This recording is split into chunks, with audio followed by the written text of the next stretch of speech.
For many Canadians, the idea of entering retirement with a mortgage seems completely wrong. Retirement's supposed to mean freedom, and it's kind of hard to feel free when the bank owns a big chunk of your house. But does that mean you should liquidate a large part of your savings to pay off the mortgage before you retire? The answer isn't as obvious as it seems. Hi, I'm Benny Zanetti, certified financial planner in the Vancouver area, and today I want to talk about some of the options available to retirees when it comes to their mortgage. For some people, paying off their mortgage is a no-brainer. For others, paying off the mortgage can create more problems than the mortgage itself. There's some really good reasons for wanting that mortgage gone. The first one's pretty obvious. Your monthly expenses become much lower. If your mortgage is $2,000 a month, paying it off means you need to generate $24,000 less in annual cash flow. And as a retirement planner, that makes my job way easier. Because lower withdrawal means less taxes, and it means your money lasts a lot longer. So I guess the question isn't just, should I pay off my mortgage? It's, if I pay off my mortgage, will my money last long enough? Suppose you have a $200,000 mortgage and $200,000 sitting in a savings account that you don't really need. Well, then the decision's pretty easy. But most of us don't have $200,000 sitting in cash. It's usually spread around 2 or 3 different accounts. And from my experience, the largest account is usually the RRSP. Let's say you're really committed to paying off this $200,000 and you're going to take it from your RRSP. Because RRSP withdrawals are fully taxable, you're going to have to withdraw a lot more than $200,000. Using quick math, you'll probably have to withdraw about $285,000. That's because the CRA wants 30% withholding tax, or about $85,000.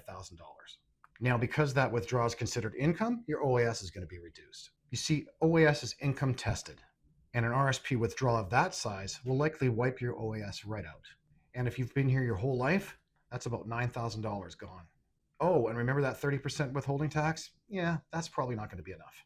Depending on your other sources of income, the CRA is going to want more, probably a lot more next year when you do your taxes. And talking about taxes, in British Columbia, when you make $265,000 or more, each additional dollar is taxed at about 53.5%. Yep, 53.5%. So, although eliminating your mortgage might seem like a really good idea at first, using the wrong account can be a really bad idea. What about the TFSA? TFSA isn't considered income, it's tax-free withdrawal, and it won't affect your OAS, which makes it the best option for big withdrawals. But you're going to have to weigh the possible future outcomes. You see, the TFSA is kind of like a get-out-of-jail-free card. Life is full of surprises. One day you might need a new roof, a new vehicle, expensive dental work, or you might need to help somebody in your family. We just saw what happens when you withdraw a lot of money from an RSP. Having a decent emergency balance in your TFSA can pay dividends. So when you're doing the math on the whole pay off the mortgage thing, that's one of the things you have to add in. Paying off the mortgage is great, but you don't want to be house rich and cash poor. What about non-registered investments? They can be a great source of funds, but we have to remember that they can trigger capital gains.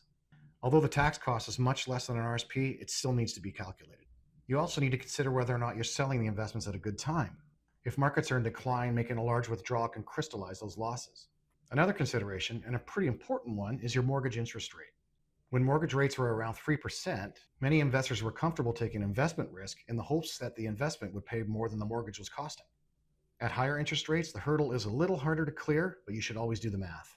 You also need to look at cash flow. You are retired, and especially in the early years, you do want to be able to treat yourself a little bit. And like everything else in retirement planning, it's not always one thing or the other. Rather than paying off the entire mortgage, you might want to just put down a big lump sum payment. This could reduce the balance, lower future interest costs, and potentially shorten the amortization period without using a huge chunk of your savings. Now that could require a little bit of mental gymnastics, but the effort could be worth it.